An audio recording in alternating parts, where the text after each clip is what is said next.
Buenos días, buenas noches, buenas tardes, cuando sea que estén viendo esto. Acaba de terminar la cartelera de Netflix MVP MMA 1. El problema es que cuando digo MVP la gente cree que estoy hablando de Michael Venom Page, así de grande es la UFC, pero la cartelera de Netflix: Ronda Rousey en contra de Gina Carano, Francis Ngannou en contra de Philip Lins, Nate Diaz en contra de Mike Perry, nombres enormes, y terminó siendo un poco una decepción o como un fail. No estoy seguro cuál es la emoción concreta que estoy sintiendo, pero definitivamente no fue tanto emoción. Más que nada me estaba riendo en la última pelea porque literalmente Ronda Rousey no gastó un segundo haciendo absolutamente nada, la llevó al piso instantáneamente. Sonó la campana, dispara un double leg, cae en full mount, suelta golpes y hace la típica transición de full mount con el brazo del rival y termina cerrando eventualmente una llave de brazo en 17 segundos, consigue el tap. No sé qué más esperaba. Era una persona, Gina Carano, que actriz, como en estos momentos actriz, no había peleado desde el 2009, a pesar de lo pionera que se pueda considerar, simplemente no estaba. 17 años sin pelear, 44 años de edad, más encima tenía una base de Muay Thai peleando contra una campeona de judo. Era un poco claro, así que desde ese punto de vista muy bien para Ronda. No sé qué demuestra esto, pónganla contra Chris Cyborg, no sé, tírenla a Holly Holm, no sé, a alguien que por lo menos haya peleado en los últimos 3 años, no en los últimos 17, 20 años, antes de que ella se haya retirado. Pero eso por ese lado. Y después también estuvo la pelea de Nate Diaz enfrentándose a Mike Perry. Por un lado, Mike Perry se veía tieso, o sea, parecían unos personajes de como que de un juego japonés. Mike Perry, que como dibujarían al americano, solo que normalmente es rubio y alto, pero era como Arturo Vidal, no sé. Tenía un mohawk moicano y era muy clara la trayectoria de la pelea. Se notaba que era más rápido, que sus golpes eran más fuertes, que tiraba combinaciones veloces. En contraste a Nate, que se veía más lento, era lo típico del 1-2.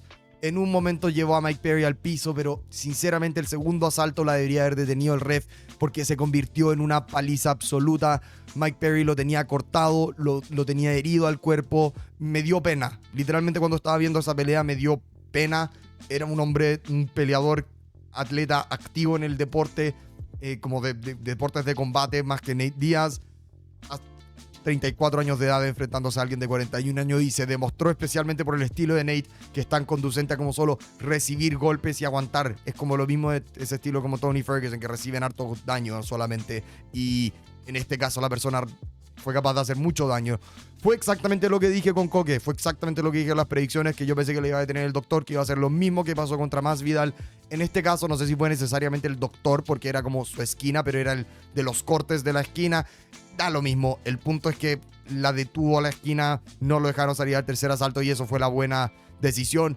Tenía la sangre en la cara, los cortes se iban a abrir más, iba a volver a no poder ver nada, y Mike Perry iba a hacer aún mayor paliza, y casi que se notaba como si Mike Perry estaba...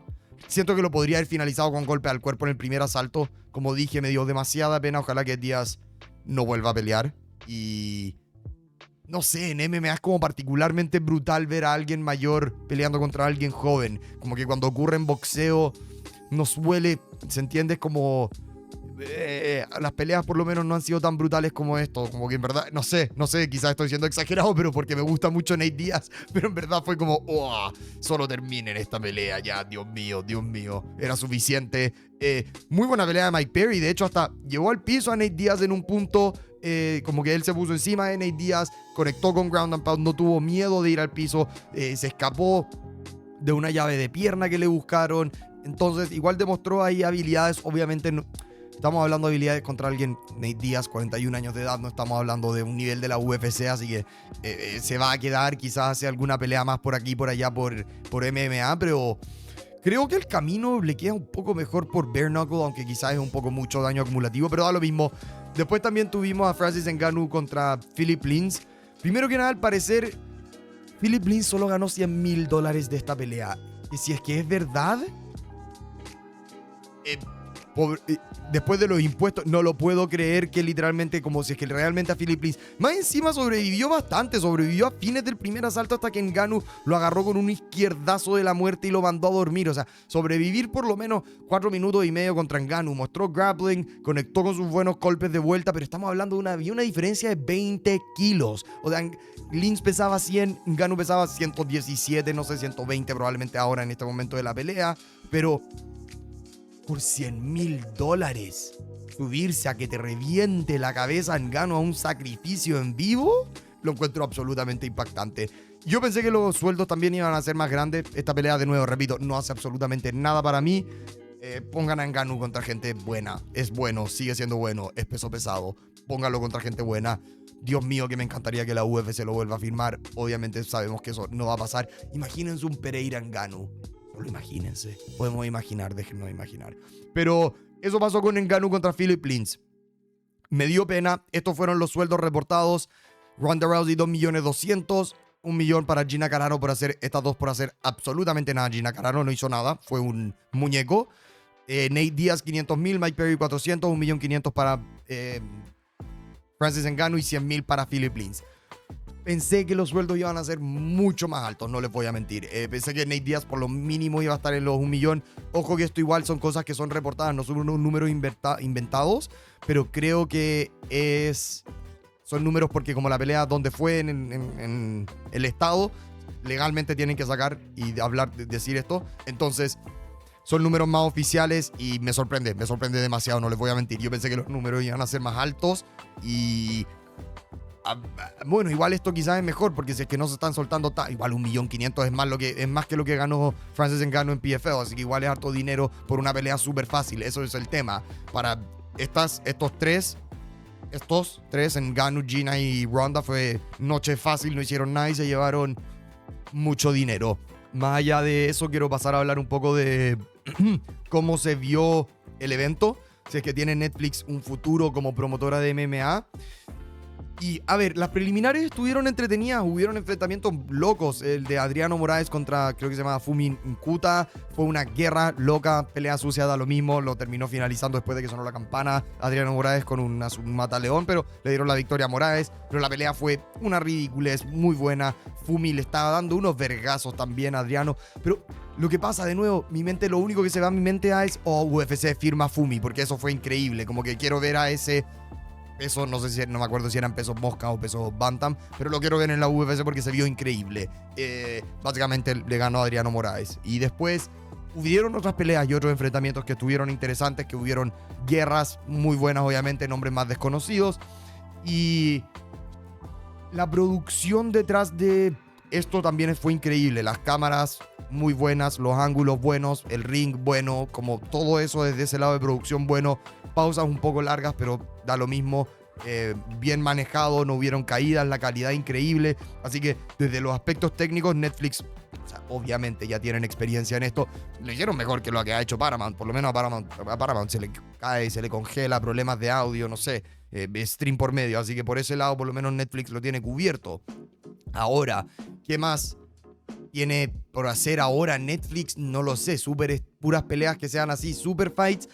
Porque si es que se quieren realmente empezar a meter como una promotora, MVP, sigo diciendo Netflix, pero no es Netflix, es MVP, es Most Valuable Promotions.